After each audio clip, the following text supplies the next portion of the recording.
Video మీకు నచ్చినట్లయితే ఛానల్ని లైక్ చేసి సబ్స్క్రైబ్ చేసుకోండి. సీత ఫోన్లో మాట్లాడుతూ ఉంటుంది. అప్పుడే సీత మాట్లాడుతున్న మాటలు అర్చన వింటూ ఉంటుంది. నేనే అదే అంటున్నాను రాజ్యమ్మక్క, నేరం చేసిన వాళ్ళకన్నా చేయించిన వాళ్ళు పెద్ద నేరస్తులు, వాళ్ళకి శిక్ష పడాలి అని సీత చెప్తూ ఉంటుంది. అంటే ఏంటి సీతమ్మ, నిన్ను కిడ్నాప్ చేసిన వాళ్ళు కాకుండా చేయించిన వాళ్ళకు కూడా శిక్ష పడాలంటున్నావా అని రాజ్యం అడుగుతుంటే, అంతే కదక్క అని సీత అంటూ ఉంటుంది.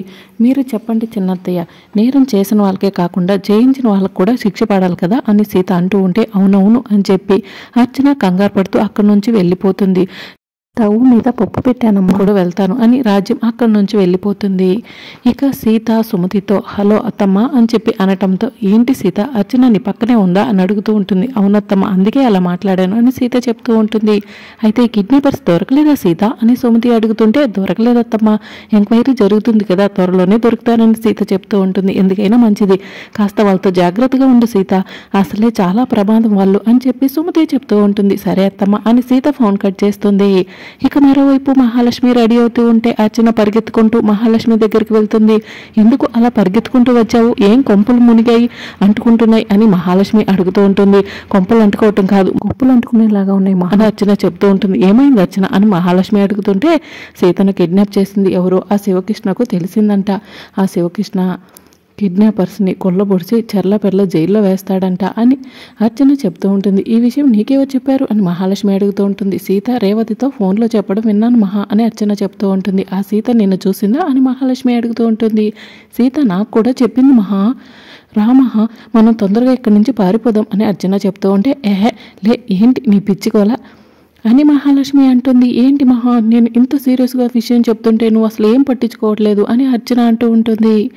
సీతకు కిడ్నాపర్స్ తెలిస్తే గనక ముందు వాళ్ళను కొల్లబొడుస్తుంది, కానీ ఇలా తాపీగా ఫోన్లో మాట్లాడుతూ కూర్చుంటుందా ఏంటి? ఆ సీత నిన్ను బెదరగొట్టడానికి ఫోన్లో అలా మాట్లాడి ఉంటుంది. నువ్వేమో బెదిరిపోయి నా దగ్గరికి వచ్చావు, నువ్వు ఇలానే కంగారు పడ్డావు అనుకో, ఆ సీతకు మనం దొరికిపోతాం అని మహాలక్ష్మి చెప్తూ ఉంటుంది. నేను ఇంత చిన్న లాజిక్ని ఎలా మిస్ అయ్యాను మహా అని అర్చన అంటూ ఉంటే, అసలు నీ బుర్రలో బ్రెయిన్ ఉంటే కదా ఆలోచించడానికి అని మహాలక్ష్మి అంటూ ఉంటే, నీదేం పోయింది మహా, ఆ నాగుకేమో నా ఫోన్ నెంబర్ ఇచ్చావు, ఫోన్ మోగిందంటే హార్ట్ అటాక్ వచ్చినట్టు అవుతుంది అని అర్చన చెప్తుంది. ఇక అప్పుడే అర్చన ఫోన్ రింగ్ అవుతూ ఉంటుంది. మహా మళ్ళీ నా ఫోన్ రింగ్ అవుతుంది, ఆ నాగునేమో అని చెప్పి అర్చన అంటూ ఉంటే, ముందు లిఫ్ట్ చేసి చూడు, నాగువో కాదో తెలుస్తుంది అని మహాలక్ష్మి అంటుంటే, నాగువే మహా అని అర్చన చెప్తుంది. ఏది ఆ ఫోన్ ఇలా ఇవ్వు, నేను మాట్లాడతానని చెప్పి మహాలక్ష్మి అర్చన ఫోన్ తీసుకుంటుంది. ఏయ్ మాకు ఫోన్ చేయొద్దని నీకు ఎన్నిసార్లు చెప్పాలి అని మహాలక్ష్మి అంటూ ఉంటే, డబ్బు కోసం ఫోన్ చేశాను మేడం అని చెప్పి కిడ్నాపర్ నాకు చెప్తూ ఉంటాడు. మేము చెప్పిన పని చేయలేదు కానీ డబ్బు నీకు ఎలా ఇస్తామో అని చెప్పి మహాలక్ష్మి అంటుంది. మేడం మా కోసం పోలీసులు వెతుకుతున్నారు, మేము అండర్గ్రౌండ్లో ఉన్నాము, అక్కడి నుంచి పారిపోవాలంటే కనుక మాకు డబ్బు కావాలి, మాకు ముందు సెటిల్ చేయండి అని కిడ్నాపర్ నాకు అడుగుతుంటాడు. కొన్ని రోజులు అక్కడే చావు, తర్వాత నీకు సెటిల్ చేస్తాను, అప్పటి వరకు బయటికి రాకు అని మహాలక్ష్మి చెప్తూ ఉంటే, బయటికి కాదు మేడం, మీ ఇంటి ముందే ఉన్నాను, మీరు నాకు ఇవ్వాల్సిన డబ్బులు మర్యాదగా ఇస్తారా, లేకపోతే మీ ఇంట్లోకి వచ్చి నీ గుట్టంతా బయట పెట్టమంటారా అని కిడ్నాపర్ నాకు మహాలక్ష్మిని బెదిరిస్తూ ఉంటాడు. ఇక మహాలక్ష్మి అర్చన ఇద్దరు కూడా టెన్షన్ పడుతూ ఉంటారు. ఇక అర్చన బాల్కనీలోకి వచ్చి కిడ్నాపర్ నాకు ఇంటి ముందు ఉన్నాడా లేదా అని చెక్ చేస్తూ ఉంటుంది. కిడ్నాపర్ నాకు ఇంటి ముందు కనిపించడంతో అర్చన కంగారు పడుతూ మహాలక్ష్మి దగ్గరికి వెళ్తుంది. మహా, ఆ కిడ్నాపర్ నాకు ఇంటి ముందు ఉన్నట్టున్నాడు మహా, వాడే అనుకుంటా అని చెప్పి అర్చన చెప్తూ ఉంటుంది. నువ్వు అనవసరంగా కంగారు పడకు, వాడిని ఎలా డీల్ చేయాలో నాకు తెలుసు, నువ్వు నాతో రా అని మహాలక్ష్మి చెప్తూ ఉంటుంది. నేను నీతో అసలు రాను మహా అని అర్చన చెప్తూ ఉంటే, విలన్గా అవ్వాలనుకుంటున్నావు కదా, నువ్వు నాతో రాకపోతే ఎలా, అనవసరంగా నువ్వు కంగారు పడకు, కింద సీత సుమతి ఉంటారు, వాళ్ళకి అనుమానం వస్తుంది, రా వెళ్దామని మహాలక్ష్మి అర్చన తీసుకొని వెళ్తుంది. ఇక మరోవైపు సీత సుమతితో ఎలా చెప్తూ ఉంటుంది. అత్తమ్మ ఇందాకలా కిడ్నాపర్స్ దొరకారని చెప్పడంతో అర్చన అత్తయ్య చాలా కంగారు పడింది. కిడ్నాపర్స్ కాదు, కిడ్నాప్ చేపించిన వాళ్ళకు శిక్ష పడాలనేసరికి కంగారు పడుతూ మహాలక్ష్మి అత్తయ్య దగ్గరికి వెళ్ళింది అని సీత సుమతితో చెప్తూ ఉంటుంది. అంటే నా అనుమానం ప్రకారం వాళ్ళే కిడ్నాప్ చేపించి ఉంటారు సీత అని సుమతి అడుగుతుంటే, అనుమానమే లేదత్తమ్మ, వాళ్ళ పనే ఇదంతా, మొక్కు పేరుతో ప్రీతి ఉషను ఇక్కడికి రప్పించారు, దారి మధ్యలో నన్ను వదిలేసేలా చేపించింది, అదే టైంకి కిడ్నాపర్స్ అక్కడుండి నన్ను కిడ్నాప్ అయ్యేలా చేసింది అని చెప్పి సీత చెప్తూ ఉంటుంది. ఈ విషయం ఇప్పుడే రామ్కి చెప్పకు సీత అని సుమతి చెప్తూ ఉంటే, ఇప్పుడు చెప్పినా కూడా రామ్ మామ నమ్మడు. కిడ్నాపర్స్ దొరకాలి, వాళ్ళ నోటి నుంచి అర్చన అత్తయ్య మహాలక్ష్మి అత్తయ్య ఇది చేశారని చెప్పి చెప్పించాలి. అప్పుడే మహాలక్ష్మి అత్తయ్యను అర్చన అత్తయ్యను ఇంట్లో నుంచి రామ్ మామ బయట ఎంటేస్తాడు. అది నాకు అలారా చూడాలత్తమ్మ అని సీత చెప్తూ ఉంటుంది. నువ్వు ఆ కిడ్నాపర్స్ని గుర్తుపడతావా సీత అని సుమతి అడుగుతుంటే, 1,00,000 మందిలో ఉన్నా కూడా చూస్తానత్తమ్మ, నన్ను వాళ్ళు ఇటుకరాలతో కొట్టారు, కత్తితో బెదిరించారు అని చెప్పి జరిగిందంతా కూడా సీత గుర్తు తెచ్చుకుంటూ ఉంటుంది. వాడు కిలోమీటర్ దూరంలో ఉన్నా కూడా వాడిని గుర్తుపెడతా అత్తమ్మ అని సీత చెప్తూ ఉంటే, సీత రామ్ ఆఫీస్కి వెళ్ళాడా అని సుమతి అడుగుతుంటుంది. ఇందాకలు వెళ్తా అన్నాడు, వెళ్ళాడో లేదో ఇప్పుడే చూసొస్తాను అత్తమ్మ అని చెప్పి సీత అంటుంది. మరోవైపు కిడ్నాపర్ నాగు మహాలక్ష్మి ఇంట్లోకి వస్తూ ఉంటాడు. వాచ్మెన్ శాంబా కిడ్నాపర్ నాగుని చూసి, ఎవరయ్యా నువ్వు సరాసరి ఇంట్లోకి వస్తున్నావు అని అడుగుతూ ఉంటాడు. నేను మహాలక్ష్మి మేడంకి తెలుసు అని కిడ్నాపర్ నాకు చెప్తూ ఉంటాడు. నేను చూస్తే రౌడీ ఏదోలా ఉన్నావు, నీకు మహాలక్ష్మి మేడం తెలియటం ఏంటి అని చెప్పి వాచ్మెన్ శాంబా అంటూ ఉంటే, నన్నే అడ్డుకుంటావా, ఇంట్లోకి పోనివ్వా, నీ సంగతి చెప్తా ఉండు అని కిడ్నాపర్ నాగు వాచ్మెన్ శాంబాను కొట్టి దూరంగా నెట్టేస్తాడు. ఇక అప్పుడే ఆఫీస్కి వెళ్తూ రామ్ ఇంట్లో నుంచి బయటికి వస్తాడు. కిడ్నాపర్ నాగుని చూసి, ఎవరు శాంబా ఇతను అని అడుగుతూ ఉంటాడు. ఎవరో తెలియదయ్యా, పెద్దమ్మ గారు తెలుసని ఇంట్లోకి వస్తున్నాడు, వద్దని చెప్పినా కూడా వినిపించుకోవట్లేదు అని వాచ్మెన్ శాంబా చెప్తూ ఉంటాడు. ఎవర్రా నువ్వు, మా పిన్ని నీకు తెలుసా అని రామ్ అడుగుతుంటాడు. ఉత్తి చెల్లవేరతలా ఉన్నాడు సార్, వాడికి పెద్దమ్మ గారు ఎలా తెలుస్తుంది అని వాచ్మెన్ శాంబా చెప్తూ ఉంటాడు. నిన్నేరా అడిగేది, ఎవరు నువ్వు, ఎందుకు వచ్చావు చెప్పు అని చెప్పి రామ్ కిడ్నాపర్ నాగుని నిలదీస్తూ ఉంటే, మహాలక్ష్మి అర్చన ఇద్దరు కూడా అదంతా చూస్తూ ఉంటారు. ఎవరి కంటైతే ఈ నాగు పడకూడదనుకున్నామో వాళ్ళ కంటే పడ్డాడు మహా అని అర్చన చెప్తూ ఉంటే, రామ్ ఆ నాగుని చూడలేదనుకుంటా, లేకపోతే గుర్తుపట్టేవాడు అని మహాలక్ష్మి చెప్తూ ఉంటుంది. ఎవరా నువ్వు, అడుగుతుంటే సమాధానం చెప్పవేంటి అని రామ్ అంటూ ఉంటే, మహాలక్ష్మి అర్చన ఇద్దరు కూడా పరిగెత్తుకుంటూ, రామ్ అతను నాకు తెలుసు అని మహాలక్ష్మి చెప్తూ ఉంటుంది. ఎవరు పిన్ని వీడు అని మహాలక్ష్మిని రామ్ అడుగుతూ ఉంటాడు. ప్లంబర్ రామ్ అర్చన రూమ్లో ట్యాప్ పనిచేయట్లేదు అని మహాలక్ష్మి చెప్తూ ఉంటుంది. ఏంటి పిన్ని, మీ రూమ్లో ట్యాప్ పనిచేయట్లేదా అని రామ్ అడుగుతుంటే, నాకు తెలియదు, మహాకి తెలుసు అని చెప్పి అర్చన చెప్తుంది. అదేంటి, నీ రూమ్లో ట్యాప్ గురించి మహాలక్ష్మి పిన్నికి ఎలా తెలుస్తుంది అని రామ్ అడుగుతుంటే, మార్నింగ్ అర్చన వాష్రూమ్ నేను ఉపయోగించుకున్నాను రామ్ అని మహాలక్ష్మి చెప్తుంది.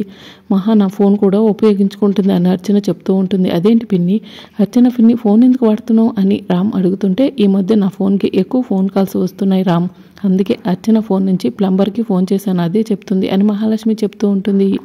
వీడికి మీరు ఫోన్ చేశారా, లేకపోతే వీడు మీకు ఫోన్ చేసిందా అని రామ్ అడుగుతుంటే, వాడే మాకు ఫోన్ చేశాడు రామ్ అని అర్చన చెప్తూ ఉంటుంది. వాడు మీకు ఫోన్ చేయడం ఏంటి అని రామ్ అడుగుతూ ఉంటాడు. మొదట మేము చేసాము, లిఫ్ట్ చేయలేదు, తర్వాత నెంబర్ చూసుకుని చేశాడు రామ్, అదే అర్చన చెప్తుంది అని మహాలక్ష్మి చెప్తూ ఉంటుంది.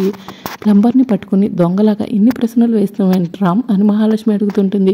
వీడిని ఎక్కడో చూసినట్టుంది, ఎక్కడన్నది గుర్తు రావట్లేదు అని రామ్ అంటూ ఉంటాడు. ఇక అప్పుడే సీత రామ్మామ అని చెప్పి రామ్ బెడ్రూమ్కి వెళ్ళి వెతుకుతూ ఉంటుంది. మా అమ్మ రూమ్లో లేడు, ఆఫీస్కి వెళ్ళిపోయాడా ఏంటి, నాకు చెప్పకుండా వెళ్ళడే అని ఆలోచిస్తూ ఉంటుంది. బహుశా ఇందాకలా హాల్లో ఉన్నాడు, ఇప్పుడు కూడా నా కోసం హాల్లో వెయిట్ చేస్తున్నాడేమో అని సీత మనసులో అనుకుని రామ్మామ అని చెప్పి బెడ్రూమ్లో నుంచి హాల్లోకి వస్తూ ఉంటుంది. నిన్నెక్కడో చూసినట్టుంది, నువ్వు నన్నేమైనా గుర్తుపట్టగలవా, నేను నిన్ను గుర్తుపట్టలేకపోతున్నానని రామ్ కిడ్నాపర్ నాగుని అడుగుతుంటాడు. 1-2 సార్లు ట్యాపులు రిపేర్ చేయడానికి మన ఇంటికి వచ్చాడు రామ్, వీడు మాకు బాగా తెలుసు అని మహాలక్ష్మి చెప్తూ ఉంటుంది. అయినా ప్లంబర్ని ఇంటికి పిలిచి ఎందుకు పిన్ని అంత కంగారు పడుతున్నారని రామ్ అడుగుతుంటే, వీడి ఇంటికి వస్తే కంగారుగా ఉండదా అని అర్చన అంటుంది. అదే రామ్, సీత కిడ్నాప్ అయిన దగ్గర నుంచి కొత్త వాళ్ళ ఇంటికి వస్తే భయంగా ఉంది, అదే చెప్తుంది అర్చన అని మహాలక్ష్మి చెప్తూ ఉంటుంది. ఇతను మీకు బాగా తెలుసుంటున్నారు కదా మేడం, కొత్తవాడు కాదు కదా అని వాచ్మెన్ శాంబా అంటూ ఉంటాడు. చివరికి వాచ్మెన్ శాంబా కూడా లాజిక్లు అడుగుతున్నాడు అని మహాలక్ష్మి మనసులో అనుకుంటుంది. ఇక అప్పుడే సీత రామమ్మ అని హాల్లోకి వస్తుంది.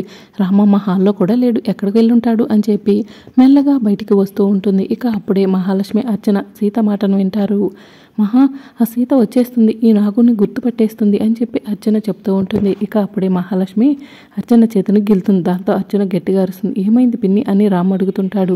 చెయ్యి నొప్పిగా ఉంది రామ్ అని చెప్పి అర్చన చెప్తుంది. ఇంకా సీత బయటకు వచ్చి కిడ్నాపర్ నాగుని చూడకముందే, సీత అర్చన చెయ్యి నొప్పిగా ఉందంట, కిచెన్లో ఆయింట్మెంట్ ఉంది, తీసుకొస్తావా అని మహాలక్ష్మి అడుగుతూ ఉంటే, ఇప్పుడే తీసుకొస్తాను అని చెప్పి సీత కిడ్నాపర్ నాగుని చూడకుండా కిచెన్లోకి వెళ్ళిపోతుంది. మీరే లోపలికి వెళ్ళి రాసుకోవచ్చు కదా పిన్ని ఆయింట్మెంట్ అని రామ్ అంటూ ఉంటే సీత ఆయింట్మెంట్ తీసుకొస్తే ఏమి అరిగిపోతులే రామ్ అని చెప్పి మహాలక్ష్మి అంటూ ఉంటుంది. అది కాదు పిన్ని అని చెప్పి రామ్ అంటాడు. ఇంకా నువ్వేంటయ్యా అలానే చూస్తున్నావు, పైన మేడ మీద అర్చన రూమ్లో ట్యాప్ రిపేర్ చేయపో అని చెప్పి నాగుకి మహాలక్ష్మి చెప్పడంతో నాగు అర్చన రూమ్కి వెళ్తాడు. ఇక మరోవైపు సీత ఆయింట్మెంట్ కోసం కిచెన్ అంతా కూడా వెతుకుతూ ఉంటుంది.